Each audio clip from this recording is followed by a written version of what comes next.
This week, we learned Colorado's AG is investigating Wyatt's towing after more than 950 complaints filed with the Public Utilities Commission in the past year. Our legal analyst, Whitney Trailer, is joining us now. Whitney, we have gotten so many emails about this from folks. Yes. Can you just walk us through exactly what's happening with this? Well, there was an investigation going on by the Attorney General starting, I think, last year, maybe even before that. And there were, as you said in the lead-in, about 950 complaints with the Public Utilities Commission, the PUC. And a lot of those were against Wyatt's towing, and a lot of it was related to signage not being up and people not knowing. And then once they had their vehicle, all the hoops they had to go through and the exorbitant fees.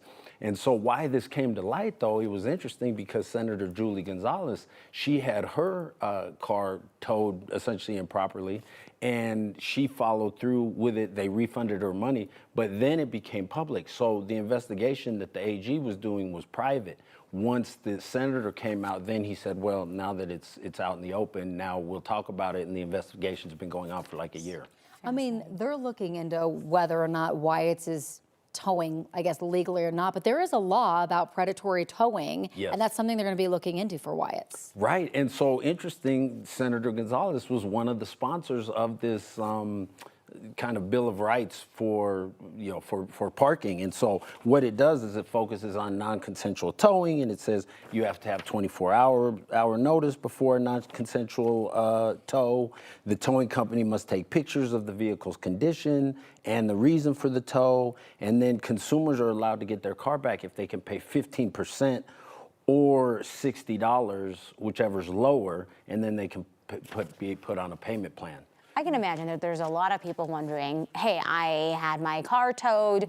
I feel like I'm kind of entangled in all of this. Where do they go? Who do they start asking questions with? Right. What's their first step? Well, I think the first step now, particularly because the AG is doing this investigation, so the Attorney General's office has a consumer protection division. And I'll say, regardless of the politics, AG Weiser has been really focused on consumers regarding a lot of different things, from opioids to now, this towing. So the Consumer Protection Division, they have this investigation going on. And part of what can happen in the investigation is there can be civil penalties. They can get money back for consumers. So I would start there, and they have it ongoing. The AG's website is very user-friendly. Ever since we brought this up in initial story, we've had so many people call us, write us, tell us that this is their situation. But Wyatt's, they're saying we acted within the law.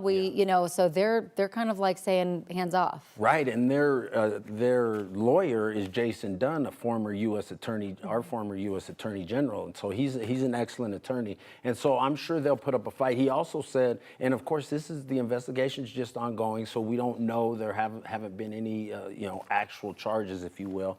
And he's saying, hey, we're complying with the PUC, we're providing them the information, and yeah, we're complying with the law. But the issue is, so many people, this is affecting the lower economic folks, because they're charging these exorbitant fees to get your car back, and people don't have it, and so then they're without their car, and this daily fee keeps accumulating. Yeah, a lot of people waiting to see how this plays out with a big impact. Thanks so much for coming in.